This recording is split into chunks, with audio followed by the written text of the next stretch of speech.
Kite ఫెస్టివలే కాదండి, మనకి food festival కూడా అవుతుంది. సో రెండు ఒకే చోటనే అరేంజ్ చేశారు. సో మేము వచ్చేసరికి ఐస్ తీసుకున్నాము, పుల్ ఐస్. అండ్ చాలా బాగుంది. ఫ్లేవర్స్ అయితే అన్నీ ఇవే కాకుండా మనకి జ్యువెలరీ ఐటమ్స్, క్లోత్స్ ఇలా రకరకాలు అమ్ముతున్నారు. సో ఇక్కడ ఇంటర్నేషనల్ స్వీట్ జోన్ అంటే వెళ్దాము, ఒకసారి వెళ్ళి చూద్దాం ఎలా ఉంది ఏంటంటే. చాలా క్రౌడీగా ఉంటుంది అనుకున్నాను, కానీ లేదు, చాలా ఖాళీగా ఉంది. 3కి స్టార్ట్ అవుతుంది అంటే అండి. ఇక్కడ ఆల్రెడీ కొంతమంది అదర్ కంట్రీస్ వాళ్ళు వాళ్ళ ఫేవరెట్ డిషెస్ పెట్టారు అండ్ స్వీట్స్ కూడా పెట్టారు.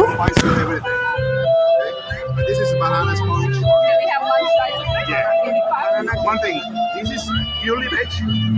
This is non-veg. Contain eggs. Right?